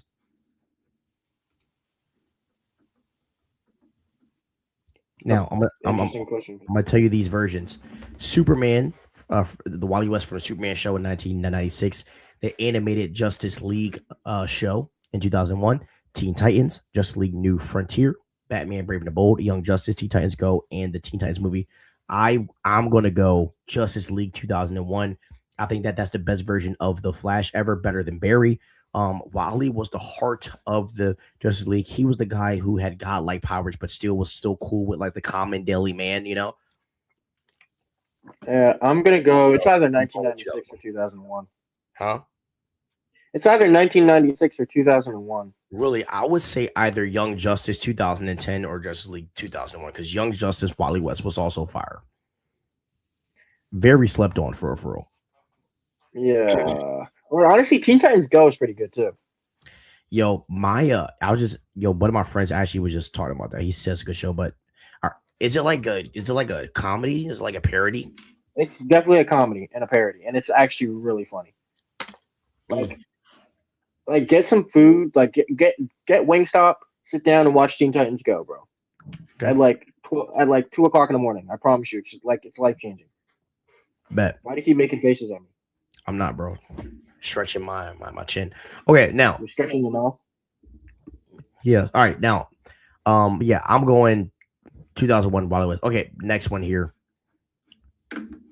and let me pull up the tweet so you can actually get like a Oh, I saw. larger. I actually have it up right now. Okay, next one. Which live action Green Lantern ring looks the best? I'm going. 2026. Yeah, I'm going lanterns. Now let's go through each one. Just League of America, terrible. That's going ugly, bro. Okay, Smallville looks like a dollar store ring, That bro. looks ugly too. The 2001 Green Lantern ring I actually do like. I'm not gonna It's lie. not bad. That's the one I said at first. Stargirl, terrible. Yeah. Superman, Guy Gardner's ring, I actually don't think is bad, but the gold outer line is just goaded to me. I love Yeah. the gold outline. Lanterns just. Yeah, that better be the ring, bro. Of Dude, I want to buy a freaking Green Lantern ring for real and just wear course you do. it. That'll be my new What's that? What's Green Lantern's motto? The saying that he does? and My brightest darkest, day. And brightest day. darkest, Shut up. I'm darkest saying it, night. bro. Goodness gracious. And brightest day. And blackest night. No evil shall escape my sight. I forget the second part. Beware the power of Green Lantern's light or something like that. No, no, no. Something about evil's might. Then just beware my power. Green Lantern's light. Green Yeah, I Lantern. and brightest day and blackest night. Yeah, bro. That bro, Green Lantern is so fire, bro. They better not fumble, bro. Like, Oh, no evil shall escape my sight. Let those who worship evil's might beware my power. Green oh, Lantern's light. bro, it's just something about that Green Lantern freaking saying that just gets me going, man. Really, it really does, bro. I just love it so much. Okay, now, I wanted to talk about Invincible real quick, okay? Because Invincible season 4. Wait, hold on. There we go. Yes, yes, there we go. Yeah, exactly. Let those who worship evil's might. Yeah. Okay, I want to talk about Invincible real fast because I know season 4 comes out. I think in 2 weeks or next week. Dallas, tell me what you think about Invincible 4 or season 4. Dude, Like, what are you looking forward to? Are you excited? Like, is this obviously one of I'm your most excited. anticipated Okay. shows? Yeah. Obviously I'm excited. Invincible is one of the best shows to ever grace the screen. Okay. Along with, Arcane, Chainsaw Man, Peaky Blinders, shows like that. Invincible just has not disappointed yet. It is one of the few shows that I can say has been consistent throughout. And I'm just, first of all, I've been blown away by how, like, they've been able to grow and watching that growth. And I don't think they're going to disappoint us. Like the trailer, like Invincible also knows how to do trailers. I think a lot of people don't know how to do trailers now. Invincible teased us with the trailer, but also gave us enough information to like make us like, it was just a great trailer. All right. Oh my goodness. Like MCU, the DCU, they don't know how to do trailers, Loki. Um, dude, Invincible's gonna be so good, bro. It is one of those shows that I can say without a doubt, like I don't need I don't need any like assurances. I just know Invincible's not going to disappoint me Yeah, because they I haven't agree. done it yet. Yeah. The Whereas trailer. like like Stranger Things, I knew was going to disappoint me. Like we knew. um, Invincible is not going to disappoint me. They're going to succeed. They're going to do great. They're going to keep building the story because they know how to stick to their content and not get distracted by a bunch of what everybody else is saying. They just stick to what they do good and they do it. Yeah. I'm really excited. I'm really excited about Thrag, big character. And I Oh want my to see goodness. how they really take his power level and really like I just want to see how powerful he is. Also I'm excited about Eve and March, which I don't want to spoil it, but they're going to be tested in ways. So, and is Eve pregnant? Because that was that end scene made it seem like she was. So we got to see what happens. So yeah, and also Omni Man and Mark's mom, like he's definitely going to get with her again. Like there's no Yeah, way. they crushed. They Like already she gonna did, be bro. mad, but he's definitely going to gut. So And but that's also going to like change the situation between them as well. And then So like I'm excited to see Battle Beast. I'm excited to see them chase down all those leads of the strong people that can help them fight against, the Viltrumites. I'm excited to see Tech Jacket. Oh my god. Tech yeah, Jacket, bro. The Tech Jacket reveal should gonna be big, but this can be lit. Hot take, but this is shows gonna be like big as hell. Invincible and The Boys can be very overrated sometimes. Get him Wow. out of here. So Get him out of Hunger here. Mighty, I think that The Boys is overrated, but Invincible is actually really fire. The boys are not overrated. Yeah, and and also Hunger Mighty, Invincible is really a palate cleanser for fans like us who love DC and Marvel more because I will say, man, like with the story like DCKO, there wasn't a lot of real like consequence, and in these superhero stories, like the consequences aren't as grave and as crazy. But with Invincible, bro, there's real life consequences. Like if you're dead, bro, you're gone. There's no coming back for you. You know what I mean? Like Unless you're Rex, freaking like Rex is unless a you go ahead, unless you're like Adam Eve. the Eternal. Eternal. Yeah, but like Rex, bro, he's going like we'll never see Rex again. You know what I mean? And look, even though Cecil did like resurrect, like like immortal, but I do think that Invincible does something to where like you like it shows you the true violence of it, and there's real consequences that last. And I love the Dragon Ball Z approach that Invincible takes well, where like Invincible has to fight against the most powerful people to get stronger, So him getting the crap beat out of him by Omni Man makes him stronger. Him fighting against Conquest makes him stronger. Like I'm a big fan of like that leveling too, because I don't really think that could work in superheroes as much. But I like how Invincible like adapts certain things, like that.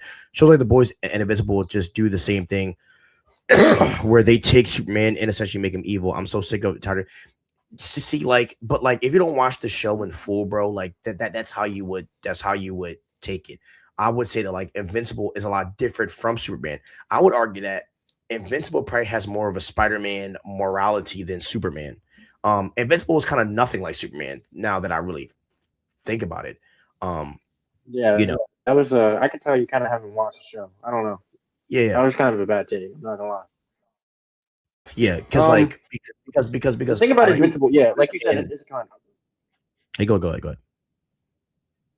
No, I was just agreeing with what you said. It is a palate cleanser. Yeah, bro. Yes, because Mark is more like Peter Parker than Superman. Because like Mark has a moral compass that he won't fight against, but like but Mark also like is willing to go the extra mile to kill. You know what I mean? If he has to. And Superman won't do that. Spider-Man won't do that. You know what I mean? Which makes him different from everybody else. Like, yes, he can fly. Yes, he can technically. Well, he can't really breathe in space. He has to hold his breath when he flies in space. But like, but I do think that like they have gone to great lengths to make Invincible different. And what they're gonna do with the show is gonna be crazy. Also, I don't need blood and gore to enjoy a great story. I don't either, but I think it's cool. That's why I was never the biggest Punisher guy. I've seen both shows, and I still feel like the characters like Omni Man and Homelander are obvious bootleg evil Superman characters. The Suicide Squad of Homelander, the Suicide Scenes of Homelander killing the girl is obviously taken from All Star Superman, where Can I instead of Soup saving the girl, like Homelander kills the girl. can I hop in here? Yeah, go ahead. I don't see how you draw a comparison between Omni Man and Superman because from the earliest that we see Omni Man, we can see that his morals are skewed. Like there's not really a comparison between Omni Man and Superman because Omni Man isn't shown to be the strongest like Viltrumite. He's shown to be the strongest on Earth, which isn't really saying much because like Omni Man his moral degradation was always apparent. It was always very clear. We just weren't as cued in to see it. So he was initially shown to us as this savior character, this kind of last hope kind of guy, but he was never really that. And they showed that. There is really not much comparison between Omni Man and Superman, except for the fact that they can both fly and they're both super strong. I I mean, mean that's a lot of characters, Hungry's not and that's a lot of hungry. power. Like Hungry, like you're not wrong if you're saying that he's a dark reflection of Superman. Because that is I because I mean don't even think that'd be true. No, he is. But the thing is that their core identities are polar opposites. So you got to think of it as a because like you got to think about it, right? Superman is a selfless like immigrant, but Omni Man is like a conquering colonist. You know what I mean? And so and the reason why they have similar archetypes is because they both have the standard superhero kit, super strength, flight. They're invulnerable and they have enhanced speed. And look, the origins are very similar too, right? They both are aliens from a dying, distant planet, Krypton, Viltrum, who arrive on Earth and they adopt, a human secret, life, and they both serve as the world's premier protector. And Omni Man was a symbol of hope at first, but the difference is that like their missions are two different things, right? And also the way that they were brought up and their view of humans are different, and also like their moral compass is is not the same. And to be honest, Omni Man's narrative purpose is so different that I don't really see is where I see like the big divide between Superman and him, because Superman is about like nurturing and trying to become the best of us, but Omni Man is a deconstruction of that idea, and it's a deconstruction so dark that like I have a hard time comparing them to each other outside of the basic stuff, of how they of how it seems. Did you want to respond to that? $8. No, no, no, I agree. Yeah. Omni Um, Man, alien from another planet that comes to Earth, becomes Earth's greatest hero, and then turns out to be evil after his whole design is Superman with a mustache instead of an S. Or sorry, with a mustache and an O instead of an S. Yeah, but just because they look alike, or just because they take inspiration from the look and make it opposite, doesn't mean that like the true narrative purpose of them both are two different things. And that's what to me makes Omni Man unrecognizable compared to Superman. yeah, there's like a lot more nuance to it. Like you just skipped over that. Yeah, and I think that like it is on purpose to make him seem like Superman, because his true purpose and his true personality is so freaking like not that, and that's what I think makes it cool. You know what I mean? Like I don't see the Superman inspiration in the first episode. I don't see that as a weakness. I actually see that as a strength. And then because and then as you see even how he looks in season 4, he's evolved from that Superman identity. It was strictly for Earth. You know what I mean? So it isn't like he stays in that, that same type of character. He evolves at time as time goes on. Goku and All Might are Superman inspired characters, don't right? Really? No, All Might. Who's No, All Might? I never heard of that. Is that anime? it's MHA. That's my hero. So all right, I have to pee real quick, but can you explain how All Might is not a Superman inspired character done right? Um, all right. So the thing about All Might is that All Might is focused more on being a symbol. Like they focus on different things. Um, whereas Superman, he's not so much worried about being a symbol as much as just doing what he believes to be the morally correct thing.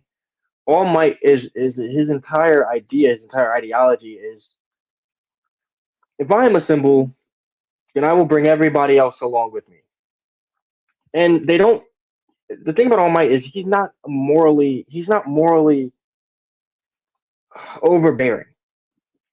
Superman as a character tends to push his ideologies on others, whereas All Might gives them space and lets them breathe. And doing my research right now,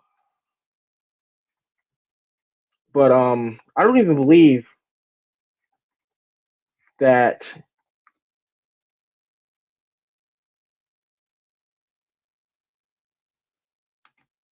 because the thing about All Might is he's also human, right? So he's weak. You know, he has his muscle form, but he also took those major hits when he fought All for One the first few times. So he took major beatings, and so they're just very different characters because whereas Superman has no weakness other than kryptonite and his humanity and his morals, And All magic. Might is very and magic. All Might is very weak. Like that's kind of the whole point. That's why he passes on his powers to Deku. Is because he knows that he doesn't have much longer. Um, Now both of them will put their life on the line. I I feel like you're really oversimplifying the idea of a hero. Every show, every hero world is going to have that character that's the symbol. That's going to have that character that's the the overpoweringly good character. For Avengers, it's Captain America. For the MCU, it's Captain America. For Invincible, it's no one really. That's why Invincible's so different. What is Mark? Same But thing. Well, he's not, and he shows that his morals can even be a bit skewed. So I wouldn't really say it's Mark. he's like the main Um, guy. I'm saying, my bad. Keep going. for the boys, it's what's her name, Annie. Annie. For my hero, it's All Might.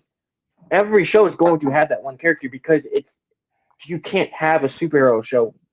Can't really have a superhero show without that character to to balance out everybody else.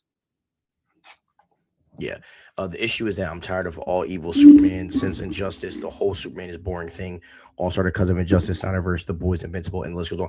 So, and I don't want to harp too much on this, but I do think that like Superman as a character, and I've read a lot of Superman comics, and I do think that like they bring a lot of people in Superman, and we talked about this earlier, Hunger Mighty. You might want to go back and watch it, but I did talk about like Superman is a lot like Captain America. Superman needs other characters with him because it fleshes out his values to see how it lines up with other different people's, and and I think that like when you don't know how to do that, you then do a Injustice Superman, which I think that Superman sucks. I hate all of the Injustice stuff. I've never watched it in just a movie. I've never played the game. I never have been a fan.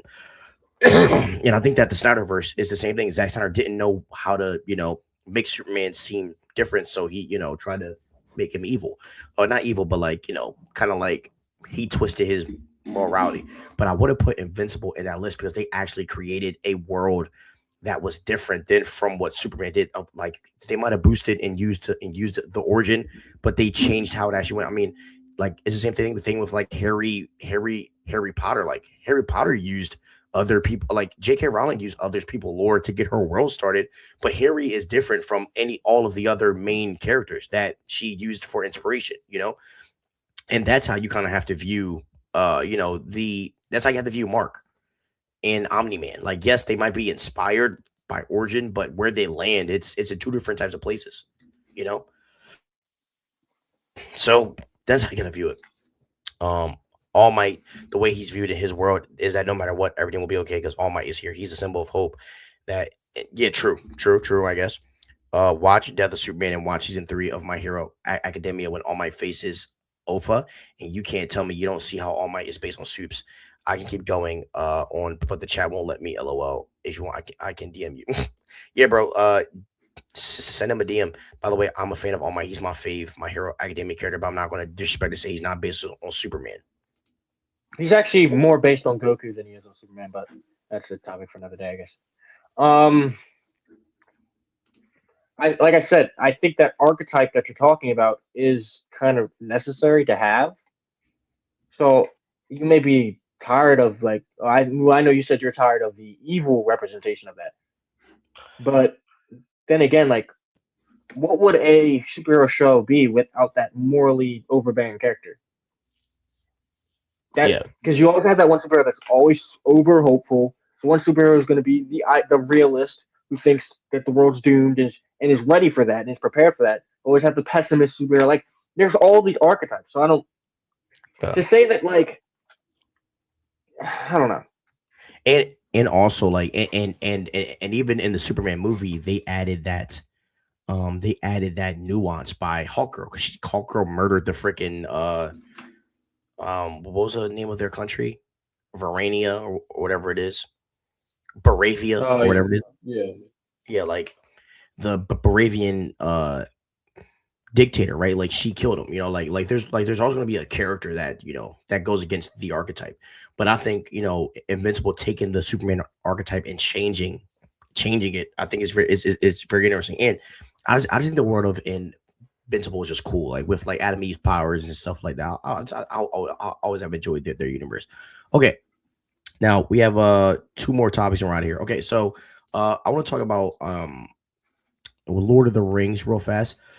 Because and I know some of y'all are not Lord of the Rings fans. If you but you know we're going to yap about this, and y'all can keep talking about the topics you want to talk about. We'll answer it after this. Okay, so a major casting update came out, and what we found out is that Kate Winslet has joined the cast of Lord of the Rings: The Hunt for Gollum. She will play the female lead through the specific character that we don't know of. She is scheduled to film in New Zealand through late May through October of this year, and she joins Andy Serkis and Ian McKellen and Elijah Wood as Frodo. In the plot, just so you guys know, is set between the events of The Hobbit and the Fellowship of the Ring. The story follows Aragorn's quest to capture Gollum before the creature can reveal the ring's location to Sauron.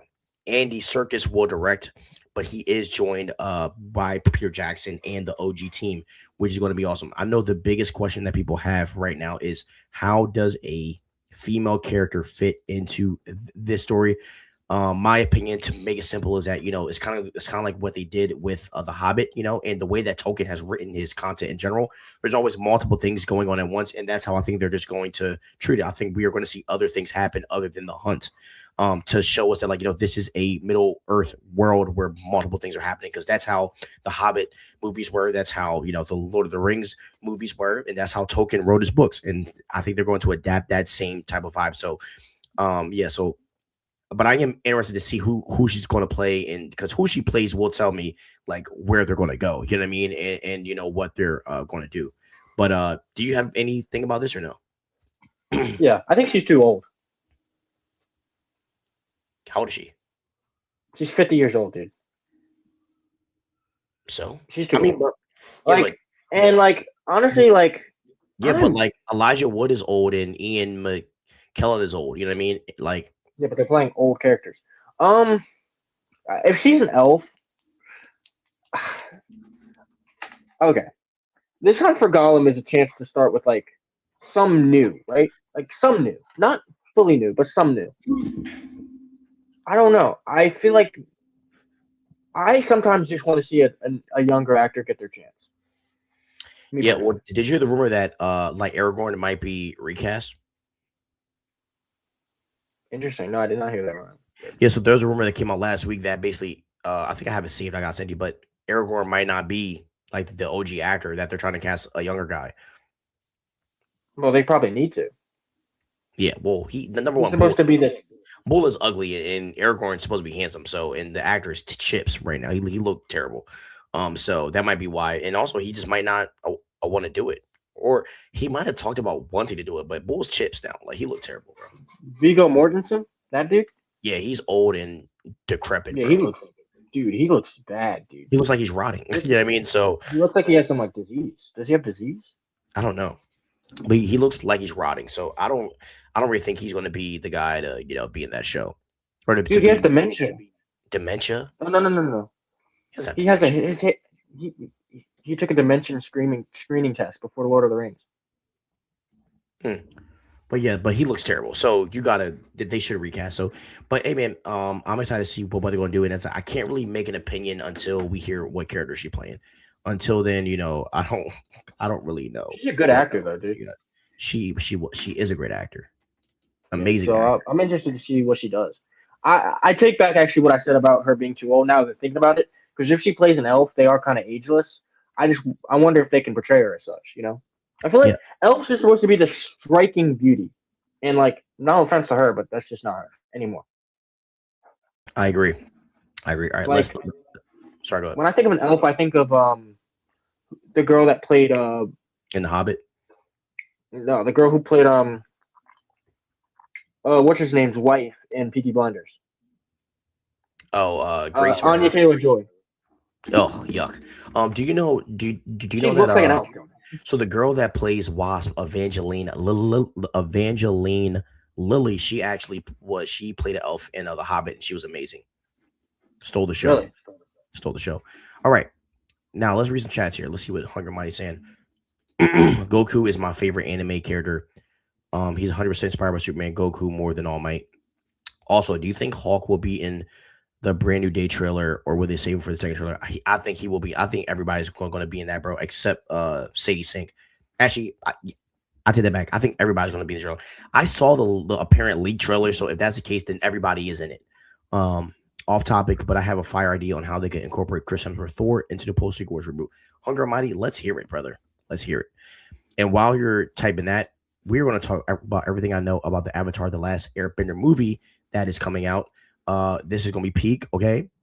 So let's zip through this because this is gonna be crazy. Okay, so the upcoming animated movie officially titled Avatar: Aang: The Last Airbender, previously The Legend of Aang. This is the first of three planned standalone films from the newly formed Avatar Studios. This is going to be a direct sequel to the 2005 series, following the main characters as young adults. Number one, this is how you do it. I'm happy that they're trying to actually like connect it to the show because you don't want to make separate random projects.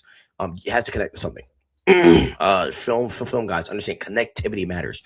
So this film is coming out October 9th. This will be streamed. It was going to be theatrical, but Paramount has shifted it. So I have to get a Paramount account, obviously. And the production is finished as of March of this month. Um, and there's new voice actors. So Aang is Aang, Katara, Sokka, Toph, and Zuko are all voiced by new voice actors. And Taika Waititi's in it. Stephen Yen, the guy who voices Mark and Invincible, he's actually going to be the voice of Zuko, which is super cool. And this takes place roughly 12 years after the original series finale, with the gang in their late 20s and early 30s. And the synopsis is Aang and his friends embark on a global quest to find an ancient power that could potentially save the air nomad culture from extinction before it falls into the wrong hands. And the animation style, they said that it's combined with like 2D hand drawn characters with 3D computer animated environments with animation handled by Flying Bark, which I've heard that they've done great work. And this film is the first step in a broader expansion of the franchise, which includes two additional films, a new animated sequel called Avatar: Seven Havens, following the Earthbender Avatar after Korra. I do have a theory about that. I think the Avatar is going to be two of them because they're twins. Actually, I'm really excited about Avatar Seven Havens. Hopefully, she can fix what Korra ruined. And the ongoing production for seasons 2 and 3 of the Netflix live action of Avatar: The Last Airbender, which I'm also excited about. But they better hurry up and make those seasons because this kid is growing too fast. He doesn't look like Aang no more. He's tall as heck, so they got to be able to quick that up. Have you watched Avatar? Some of them, yeah. I watched some of the movies, and then I Terrible. watched Yeah, some of the live show. action terrible, but you didn't watch the animated show. I actually kind of liked them. I enjoyed them. I'm not going to say they were good, but As I a enjoyed fan of anime, you need to watch Avatar: The Last Airbender. It's probably it's top three greatest show of all time. them. Yeah, that's not what I've heard, but okay. No. Avatar: The Last Airbender is revered by fans. Revered. It's one of the greatest shows ever. Like no How cap. many? How many seasons is it? I think it's 4 seasons. Well, I Yeah, think I it's just have three too. seasons. I have too many. I have too many on my plate right now. I'd have to go to the bottom of the list. Well, you don't watch stuff every night. That's why you need to like watch every night What are you talking about? because you have all these anime shows that you gotta watch, and then you're BSing me on Game of Thrones. Like I'm not. how far are I just you? haven't had time. I'm still in the same place. I haven't been able to move. Yeah, see, you I have gotta all do these new animes that just came out. I have to catch up. screw anime. You're just a hater. Are we gonna talk about Are we gonna talk about Peaky Blinders? No, because I'm gonna see it this weekend, and then we'll talk about it next week. Post Secret War. Post Secret Wars, Hemsworth Thor survives and realizes history has changed. He sees this new timeline version of Thor already died and better rebuilt took Thor's place. Thor sees the Avengers and sees that his new timeline version of the Avengers lineup is Iron Man, Captain America, Hulk, Ant Man, Wasp, Beta Ray Bill, T'Challa, and Miss Marvel. Essentially, you make Hemsworth Thor an immigrant from an old timeline and have the new timeline. Thor's already dead and replaced with Beta Ray Bill. We already said that. Wow, man. I don't think we're ever gonna get a better Ray Bill, unfortunately. I wouldn't like that, to be honest. I hope that like it just pops up with Thor on his own. I feel like the Better Ray Bill they had a chance to do it, in Thor 4 and in Ragnarok, and they didn't do it, sadly. So I I will save Better Ray Bill for like Thor 5 or something. Well, I guess that would be Yeah, Thor 5. I like better Ray Bill. I don't think we're ever going to get one. Yeah, because like we're in the variant era now, so like why would they bring it back? But then again, I heard a rumor that they're trying to do like a Toby and Hugh Jackman Wolverine movie, so who knows what they're doing? Why would they Uh, do that? yeah, it would make a billion. The last Airbender is fire, but I wouldn't go top three all time. Top three animation all time, bro. Top three No, animation false, all time. false, Top three animation all time. false. Um, and, I haven't even watched it. I just know it does. I just know it's not going to be better. It's not going to be better than Invincible. it, In it, my, it is. it's It not is. better than Arcane. It's not better than It, Arcane. it is. The writing in the writing in Atla is stuff that you would like marvel over. Arcane is top five all time, hands down. It's not even close. Arcane is trash. Arcane. Let's look at Let's look at it. Right when it goes, let's look at the Annie Awards. Right, Arcane with Bro, two awards, seasons. bro, and bro, awards don't mean anything because the Marvel films barely win any awards outside of like the random visual effects and stuff like that. Hold on, he said, yeah, basically Beta Ray Bill and Thor 5, basically the new timeline Thor is already dead and Hemsworth Thor is the survivor of the old living. See, so Aren't they like going to phase him out? I don't I don't think they're going to phase him out, but they got to take a break from the multiverse stuff post Secret Wars. And I think they're going cosmic because there's that rumor that Black Panther is going intergalactic, which I want.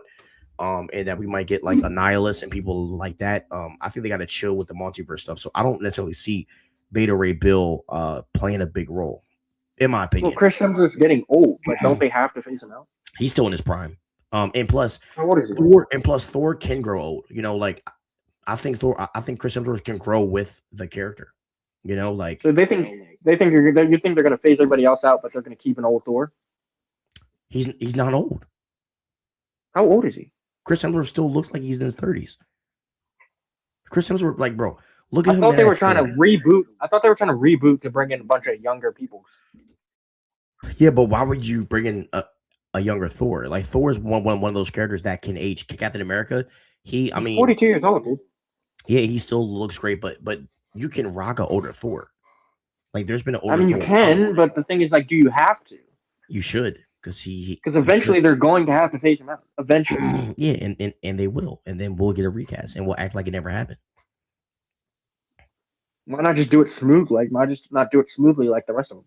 Because he still wants to do Thor. I think the thing with look, if RDJ still wanted to be Iron Man, I think they would. I think he would go back as Iron Man. I think if Chris Evans wanted to be Steve Rogers, they will let him be Steve Rogers, but they don't, which I think causes the recast. Geek Chronicle said after Secret Wars, we will see more of the other teams and the other characters. Thor will still be around. Oh, 100%, 100%.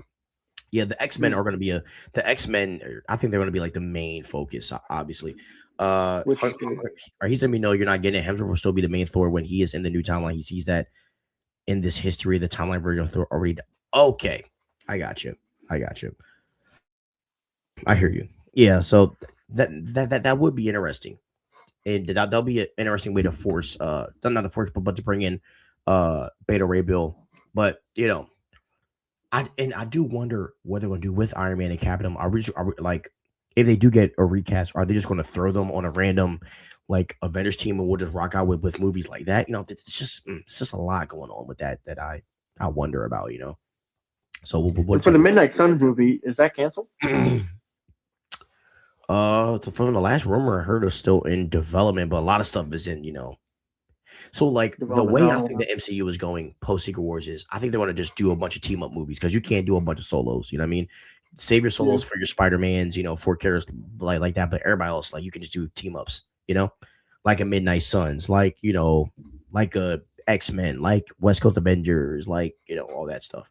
Should be smart. So, but all right, homies, we're gonna end here, man. I'm gonna hop off. I hope you guys enjoy this time for us to jump on and talk. Can't wait to see you guys next week. TikTok, Geek Chronicles, my guy. Hope you have a great night, bro. You guys stay crispy, man, and peace out. You guys have a great day.